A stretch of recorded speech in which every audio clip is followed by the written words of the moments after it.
Oferecimento: Construtora Vimarra, 43 99993 0033, Londrina, Paraná. Grupo Predial, Gestão e Contabilidade para Condomínios, 3338-2055, Londrina.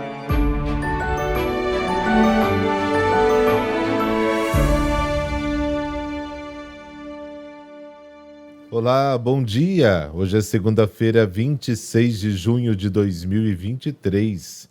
Hoje eu começo esse nosso podcast em agradecimento a todos os que colaboram e divulgam este nosso Evangelho do Dia. O André Mendes, a Priscila Moreira, o Sandro Cardoso, o Maxwell Tavares, Perúzio Júnior, a Isabela Caviorno, a Maiara Correia, enfim. Tanta gente que me envia mensagens. Muito obrigado, viu? Deus abençoe cada um de vocês. Rezemos juntos.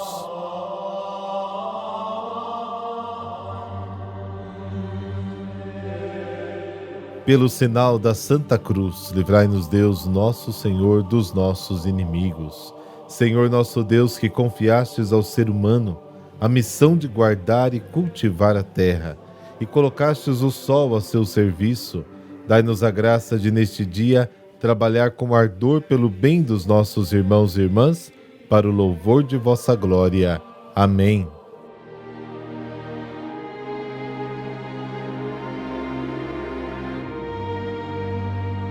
Mateus, capítulo 7, versículos de 1 a 5. O Senhor esteja convosco, Ele está no meio de nós.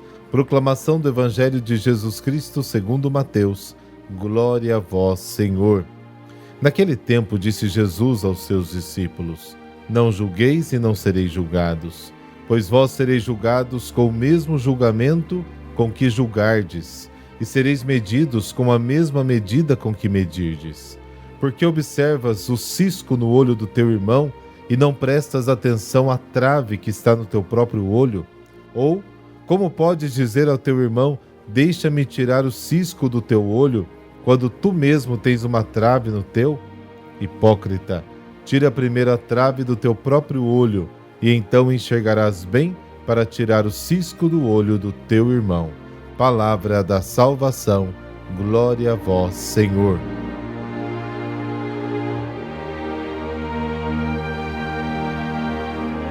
O imperativo "não julgueis para que não sejais julgados por Deus" soa como um princípio absoluto. Somente Deus pode decidir o destino de cada pessoa. Mesmo a devida correção fraterna só pode ser feita na consciência do próprio pecado. Isso quer dizer que, quando vou corrigir alguém, devo fazer isso na humildade de quem também se reconhece pecador. Por natureza, somos mais inclinados a julgar as falhas dos outros do que corrigir as nossas.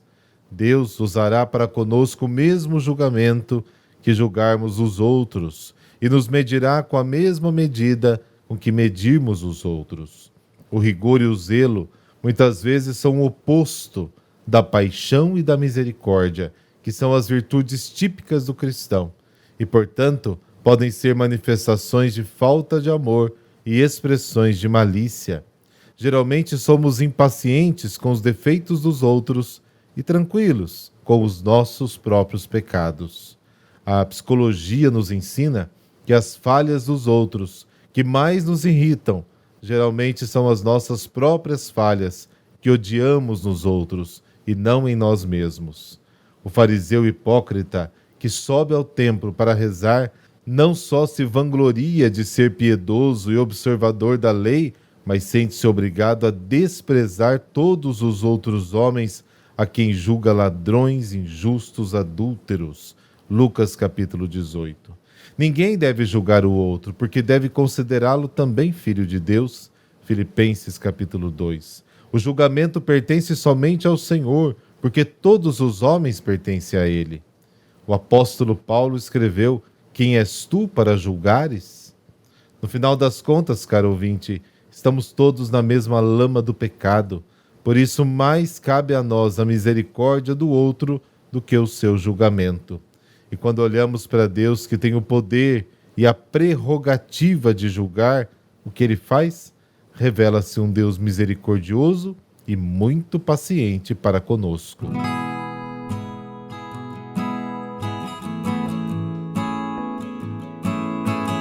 São José Maria Escrivá, fundador da Opus Dei.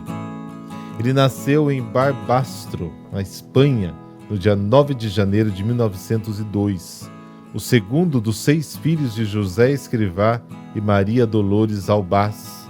Seus pais católicos fervorosos o levaram ao batismo 4 dias depois, no dia 13 de janeiro. Depois lhe ensinaram, antes de tudo com sua vida exemplar, os fundamentos da fé e a prática das virtudes cristãs.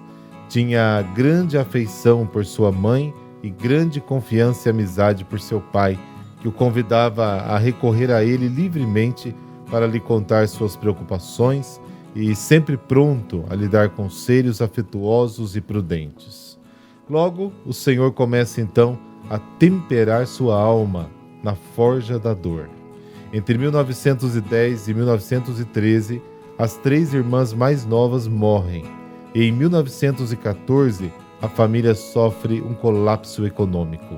Em 1915, os Escrivás mudaram-se para outra cidade para viver modestamente.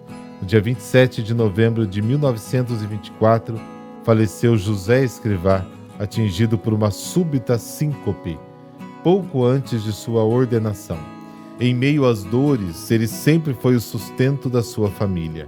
Em 1941, enquanto pregava um retiro a um grupo de sacerdotes de Lérida, faleceu a sua mãe, que tanto tinha ajudado nos apostolados do Opus Dei.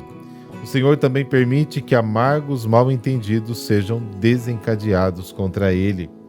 No inverno de 1917-18, durante as férias de Natal, um dia ele observa as pegadas congeladas deixadas na neve por 2 pés descalços. São as pegadas de um religioso carmelita que andava descalço. Então pergunta-se: se outros fazem tantos sacrifícios por Deus e pelo próximo, não poderei oferecer-lhe nada? Assim nasceu uma inquietude divina em sua alma. Comecei a antever o amor, a perceber que meu coração me pedia algo grande, e que era o amor, dizia ele. Decide tornar-se sacerdote. Logo iniciou os estudos eclesiásticos no seminário de Logronho e em 1920 mudou-se para o de Saragossa, em cuja Pontifícia Universidade completou a formação que antecedeu o sacerdócio. Na capital, completou também os estudos de direito. O empenho de José Maria numa vida de piedade, disciplina e estudo é um exemplo para todos os seminaristas. Em 1922, com apenas 20 anos, o arcebispo de Saragossa o nomeou inspetor do seminário. Naqueles anos, ele passa muitas horas em oração diante do Santíssimo Sacramento, lançando as bases de uma profunda vida eucarística, e vai todos os dias à Basílica do Pilar para pedir a Nossa Senhora que lhe mostre o que quer dele. No dia 2 de outubro de 1968, ele disse: fiquei repetindo: Senhor, deixe-me ver. Senhor, assim seja. E também repeti, cheio de confiança na minha Mãe Celeste: Senhora, que assim seja. Senhora, que eu veja. A Santíssima Virgem sempre me ajudou a descobrir os desejos do seu Filho. No dia 28 de março de 1925, José Maria foi ordenado sacerdote por Monsenhor Miguel de los Santos Dias, na igreja do seminário de São Carlos, em Saragossa, e 2 dias depois celebrou sua primeira missa solene na Santa Capela da Basílica do Pilar. Depois foi para Madrid.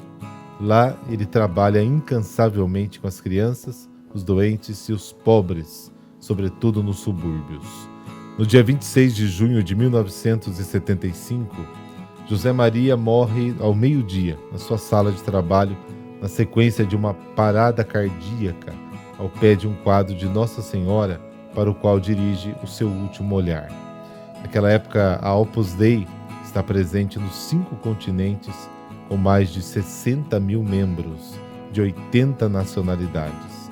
No dia 17 de maio de 1992, em Roma, Sua Santidade João Paulo II eleva José Maria Escrivá às honras dos altares. No dia 6 de outubro de 2002, o mesmo Papa o canoniza. Querido São José Maria Escrivá, amante da oração e do estudo, dai-nos a graça de crescer em santidade no ordinário da nossa vida, no nosso trabalho, na família e em tudo o que fizermos. Que Deus seja o centro da nossa história. Amém. Abençoe-vos o Deus Todo-Poderoso, Pai, Filho e Espírito Santo. Amém. Ótima semana para você e tudo de bom aí na sua vida.